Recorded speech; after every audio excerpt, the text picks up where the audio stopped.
Bonjour à tous et bienvenue sur les harmoniques de l'amour. Je suis ravie de vous retrouver aujourd'hui pour la présentation d'un tarot dont je n'ai trouvé que 2 présentations en français sur YouTube et à peine quelques présentations en anglais, surtout plutôt des passages en revue des cartes en fait, sans plus. Il s'agit donc du tarot celtique de Christopher Hugh, illustré par Chris Down. Il faut dire que c'est un tarot qui date pour la traduction française de 2017. Donc voilà, il n'est pas récent. Ça lui fait 7 ans cette année quand même.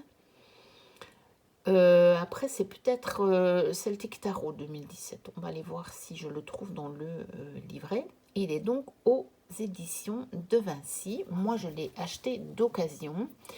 C'est un jeu mais que je n'ai pas vu sur des chaînes.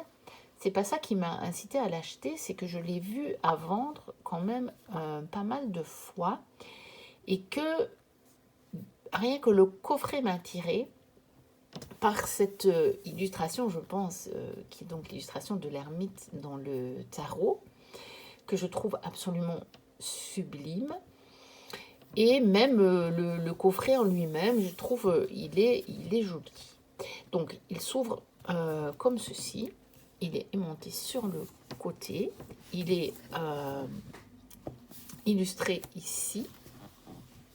Donc, on a le petit ruban pour sortir le bouquin et les cartes. Donc, l'intérieur est plutôt ocre doré, je dirais. C'est pas vraiment doré, hein, ça fait pas doré. Mais bon, c'est un jaune ocre, je pense. Mais ça rappelle, je pense, quand même le doré cuivré de là. Donc, on a même le côté comme ceci qui est décoré. Et puis, on a l'arrière avec quelques cartes, la représentation du guide et voilà, le pouvoir des anciens mystères celtiques. Il est donc sur le thème de la culture celte. Voilà pour la boîte. Alors, on va regarder le livre. Donc, le livre, c'est comme certains guides en anglais, ne porte pas tout à fait le même nom que le jeu. En fait, c'est pas simplement le guide du tarot celtique, c'est les secrets du tarot celtique et parfois il y a encore d'autres noms. Je trouve ça assez chouette en fait, moi, qu'on ne donne pas exactement, enfin qu'on prenne le temps de trouver un autre nom finalement au livre. Donc je vais regarder, voici l'ermite, pour commencer. Ça a tout pour me plaire. Donc on a évidemment à propos de l'auteur, à propos de l'artiste, mais je vais les voir, là il n'y a rien du tout. C'est peut-être ici, voilà. En fait, il n'est pas si ancien pour la traduction française, puisque aux éditions de Vinci, il a été édité en 2021. Donc en février 2021. Donc ça va faire 3 ans. Donc en français, il est encore relativement récent. Donc on a le sommaire. Ici, on a une introduction. Donc sur le tarot et sur la genèse du jeu. Ensuite, on a un chapitre sur la divination, l'art de la divination. On a une brève histoire du tarot. On a un chapitre sur les mystères celtiques. On a l'arbre qui cache la forêt. Donc, pour faire le parallèle entre le tarot et le monde celtique. On a un puits de sagesse. On a l'arbre de la tradition. Donc, on nous explique pourquoi on a des arbres dans le tarot, pas mal d'arbres. pourquoi on les retrouve d'une manière assez traditionnelle dans le monde celtique, et on fait évidemment leur rapport avec l'arbre de vie. Vous voyez que le livre est très complet, hein. On a l'usage du tarot. Donc c'est pas juste un guide sur les cartes. Et puis ici, on commence quand même à avoir vraiment l'utilisation du tarot. On décrit les coupes.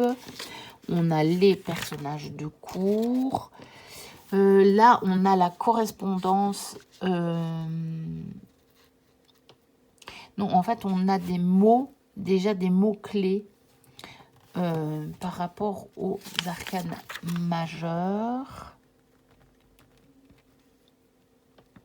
Oui, c'est ça. Et là, on a des mots-clés par rapport aux suites. Hein. On a des tirages. Et puis, commencent les cartes. Donc, on a les arcanes majeurs, avec chaque fois une grande illustration sur la page. Donc, ça, c'est très chouette. Hein. Donc là, on a l'illustration à gauche et puis le texte à droite. On a donc une petite phrase clé, on va dire, une affirmation, des mots-clés. Et puis, on a la description de la carte. Et puis, on a encore l'interprétation. Voilà. Donc, ça, c'était pour le fou. Alors, après, on a les racines. Donc là, on a la série du magicien. Donc, qui va du magicien à...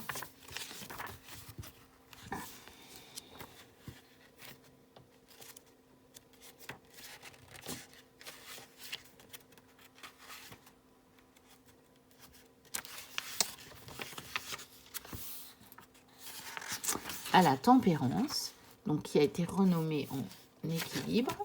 Puis, on a les branches, le voyage vers la vérité, donc qui commence au diable et qui se termine avec le monde. Ensuite, on a les arcanes mineures. Et donc, pour chaque carte, ici, c'est comme je vous ai montré pour le fou. Hein. On a le titre, une phrase clé, quelque chose qui ressemble à une phrase clé, on va dire, une affirmation, des mots-clés, puis la description et l'interprétation. Alors, pour les arcanes mineurs, on a d'abord une description de la suite avec les rapports à l'élément, la saison, la fonction, type de personnalité et des affirmations. Et puis, on démarre au roi. Donc, on a le titre de la carte, on a des mots-clés, et puis on a la description et une interprétation. Ensuite, la reine, le cavalier et le valet. Donc, on les a dans l'ordre inverse, on va dire, de l'ordre habituel. Et puis, on a les numérales, et là, on repart à l'as. Donc, on les a dans l'ordre, par contre. 1, le 2, le 3, le 4, le 5, le 6, le 7, d'une manière logique, jusqu'au 10. Et puis, on passe aux autres suites. Voilà. Et donc, on a la même chose, évidemment, pour la suite des coupes que ce qu'on avait pour la suite des bâtons. Donc, on a l'élément, la saison, la fonction, type de personnalité et l'affirmation. Voilà. Donc, on a ça pour toutes les cartes. Et puis, à la fin,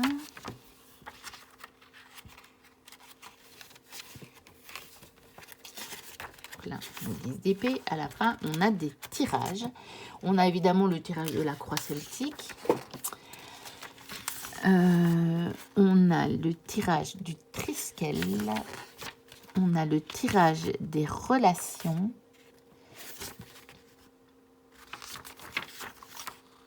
Et puis c'est tout. Et puis des remerciements et la bibliographie. Bon, bah, mon livre, je l'ai acheté d'occasion, donc il est un peu décollé, mais comme il est relié, vous voyez les pages, en fait, elles tiennent bien. C'est juste la couverture qui s'est un peu décollée, mais bon, je pourrais la recoller si je voulais. Mais à la limite, je pense qu'il s'ouvre mieux comme ça, donc je ne suis pas sûre que je vais le recoller, en fait. Puisque de toute façon, les pages étant reliées, elles ne vont pas se détacher. Donc voilà pour le guide. Et maintenant, on va regarder les cartes. Alors, nous avons donc le fou.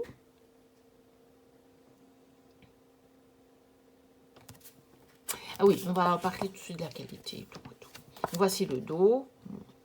C'est, voilà, sans plus. Ça va, on va dire. Ça va.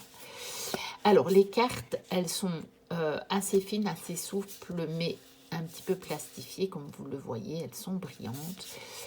Je pense que c'est un jeu qui avait dû être édité chez Llewellyn, parce que tous les jeux qui ont été édités chez Llewellyn, en fait, généralement en français, ils ont cette même qualité de carte, en fait. Mais bon, moi, c'est une qualité que j'aime bien, donc ça ne me gêne pas du tout. Mais ceux qui n'aiment pas les cartes fines et souples, vous n'allez pas aimer. Donc voilà, pour la qualité. Donc on a le fou, ensuite le magicien.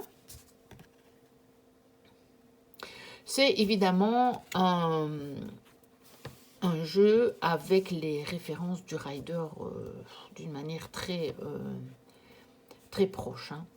Bon, peut-être certaines cartes s'en éloignent parce que justement la grande prêtresse, on a quand même un peu moins les références. On retrouve des symboles. Hein. On a quand même les 2 arbres pour les 2 colonnes. On a la lune. Elle a le livre, mais bon, on n'a pas l'habitude de voir un chaudron pour la grande prêtresse. Mais ce n'est pas pour me déplaire. Je trouve que cette carte est magnifique. On a l'eau aussi. Elle est magnifique, je trouve. Alors, ici, l'impératrice a été renommée la mère. Du coup, je trouve qu'il y a une énergie un petit peu semblable dans ces 2 cartes. Et je trouve que c'est pas mal. Parce que finalement, il y a pas mal de ressemblances dans l'énergie de la grande prêtresse et de l'impératrice. Simplement, la grande prêtresse, c'est plus intérieur, plus introspectif, et l'impératrice est déjà plus dans l'extérieur, dans l'expression, plus dans le concret, plus dans l'expression à l'intérieur, à l'extérieur, pardon. Donc on a la lune et le soleil un petit peu. En tout cas, moi, c'est comme ça que je vois ces 2 cartes-là, et dans ce tarot, j'aime bien parce que les cartes correspondent vraiment à ma vision de ces 2 cartes, en fait. Alors, on a évidemment le père, hein. On avait la mère, on a le père pour l'empereur. On a le druide à la place du hiérophante ou du pape. On a les amants. Bon, c'est pas les amoureux, c'est les amants, mais bon.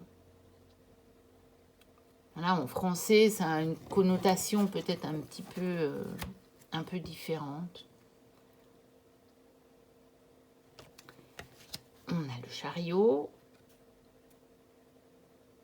avec une femme aux commandes et des dragons.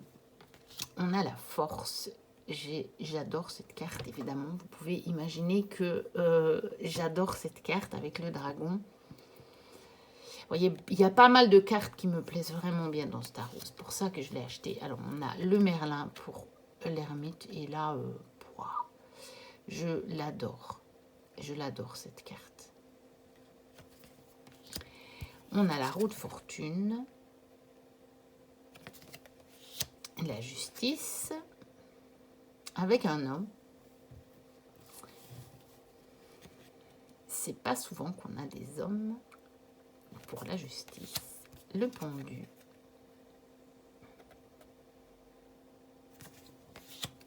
La mort. C'est intéressant. comme vision de la mort. L'équilibre, donc, à la place de la tempérance.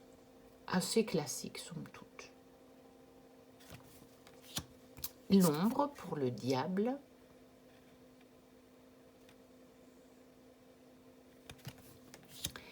La tour, que je trouve très belle. Et qui reste quand même assez bien debout. On n'a pas de personnage qui se fait éjecter non plus. Et elle est intéressante, je trouve, dans cette idée, dans ce symbolisme que c'est une tempête avec de l'eau. Et donc, peut-être que si moi je vais être amenée à choisir ce tarot pour faire mon tirage, où je vais probablement pas me souvenir que la tour est comme ça dans ce jeu-là, parce que j'ai tellement de tarots que c'est impossible pour moi de me souvenir au moment où je choisis le jeu.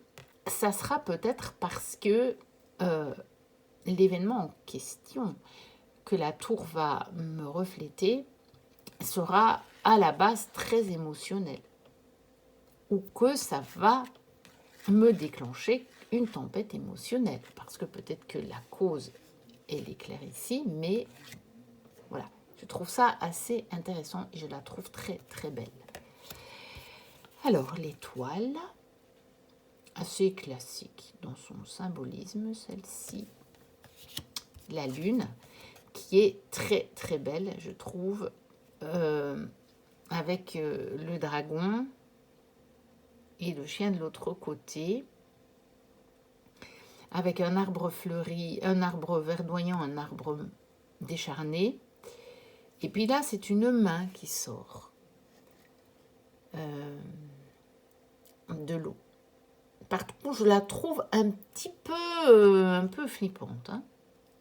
Mais j'aime bien ce sentier qui est très très bien dessiné, qui va vers la lueur. Et je trouve qu'il y a énormément de choses à retirer dans les lectures. Le soleil, bon, c'est pas ma préférée, je la trouve un peu moins réussie. La Renaissance, elle est très très belle celle-là, je trouve. Et le monde, assez classique. Et puis on a les arcanes mineurs. L'as d'épée, il y a beaucoup de jaune dans la suite des épées. Le 2, le 3, le 4, on retrouve une lumière. J'aime bien ce 4 d'épée. Placé comme ça sur un nuage et puis la lumière qui vient éclairer. Le 5. Le 6, assez classique. Le 7. Le 8. Le 9, où on comprend bien aussi. Hein. Alors, ce que j'aime bien, j'espère qu'il va faire le focus, voilà, c'est que on a ici des roses qui sont étalées sur la couverture. Et je trouve ça chouette parce que ça peut nous dire, bon, bah là, tu as tes épées au-dessus de la tête, mais ne vois-tu pas les fleurs? Et que ça peut t'amener. Et en même temps, je trouve que, vu que ce sont des roses, on peut se dire, il n'y a pas de rose sans épines, ou ce genre de choses-là. Donc, selon le contexte, je trouve qu'il y a pas mal de pistes de lecture. Le 10, il est assez sanglant. Le valet, qui est très chouette. Et on retrouve la lumière ici, qu'on trouve sur plusieurs des cartes de cette série. Le cavalier monté sur son dragon, ben, Voilà, hein, pas de problème. Et puis, la reine et le roi, où on retrouve ce fameux jaune qu'on avait dans l'as. Et donc, c'est assez intéressant de voir qu'il y a sur certaines cartes ce soleil-là qui vient éclairer le tout. Alors, on passe au bouclier qui sont évidemment la suite des pentacles. Donc l'as, elle est très jolie celle-ci. J'aime beaucoup. Le 2, assez classique. Sauf qu'il a les pieds dans la neige. Le 3. Le 4. Le 5. Celle-là, je l'aime beaucoup. Parce que je trouve que on comprend très très bien cette notion qu'il y a dans la carte, pour moi, hein, du 5 de Pentacle, où on a les personnages qui ont l'air d'avoir froid, qui sont tout démunis, et les autres qui ont le feu et qui sont à proximité. Et on voit qu'en fait, c'est vraiment parce que on ne voit pas la richesse, on ne voit pas que c'est là, juste à côté de nous. On est juste perdu dans notre sensation de manque. Et on ne voit pas que c'est juste à côté. Je trouve que c'est plus évident ici que quand on a le fameux vitrail d'église où on se dit, oui, mais bon, pourquoi est-ce qu'il y a vraiment... il y a des symboliques un peu plus cachées. Je trouve qu'ici, c'est plus évident. Le 6. Le 7.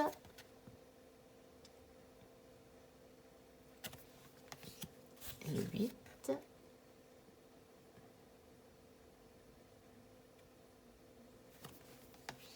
Le 9. Et le 10. Bon, alors évidemment, c'est un tarot où il y a quand même pas mal de nudité. Donc, pour ceux qui n'aiment pas ça, bon, ça vous plaira pas. Hein. Le valet. Le cavalier. Bon, toujours sur son dragon, donc ça me va toujours. La reine. Et le roi.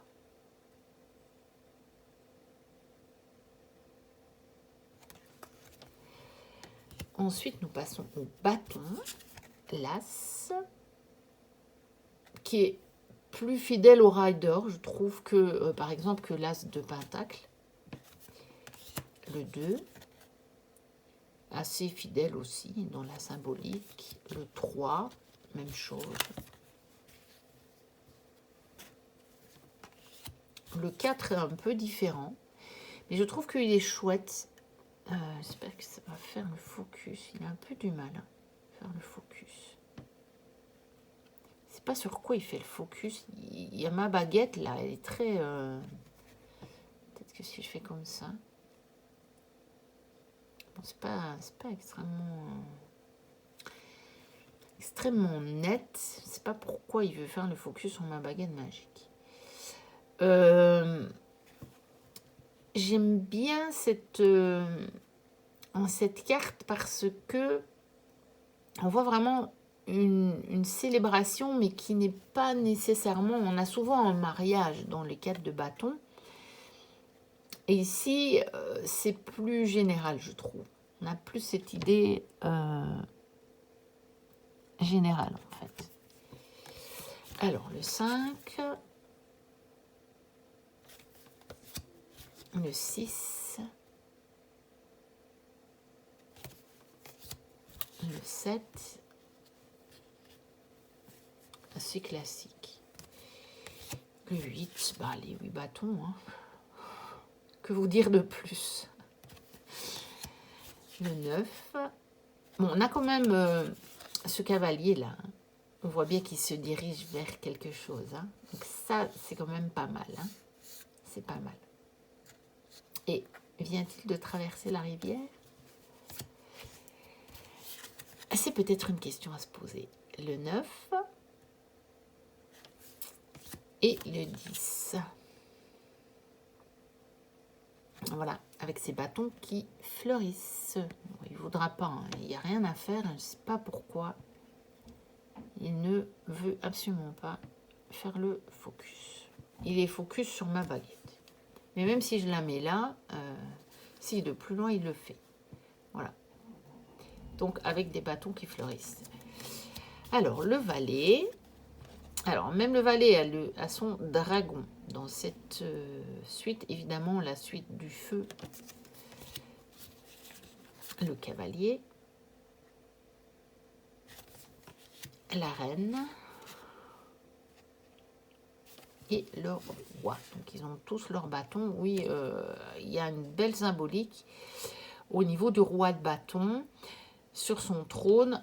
En même temps, on sait, en tout cas, moi, de ce que j'ai étudié du tarot, on sait que c'est la suite qu'on rattache à ça. Donc, quoi de plus logique, quelque part? Alors, on passe aux coupes. L'as de coupe, dont j'aime vraiment beaucoup les couleurs. Je trouve ce bleu magnifique. Le 2. Le 3. Le 4. Le 5. Alors celle-là, je l'aime bien parce que on voit cet arc-en-ciel qui arrive dans une des coupes, qui est, elle, encore remplie. Il y a énormément de symbolique dans cette carte. J'aime beaucoup. Le 6.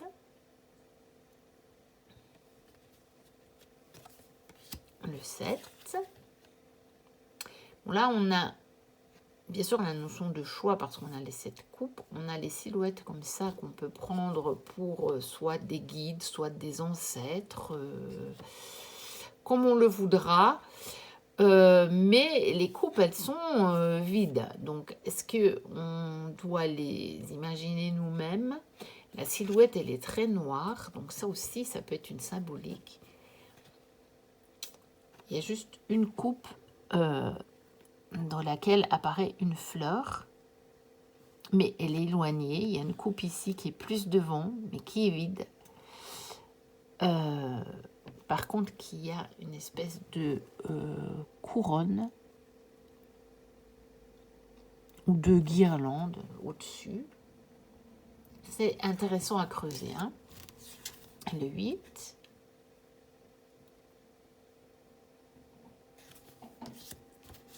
Le 9. Alors celle-là, elle est quand même un peu surprenante, je trouve. Pour un 9 de coupe.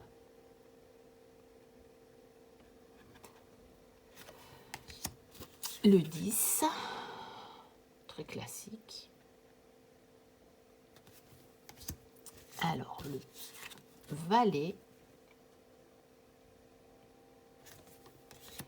Le cavalier. Avec son dragon. Bleu. La reine.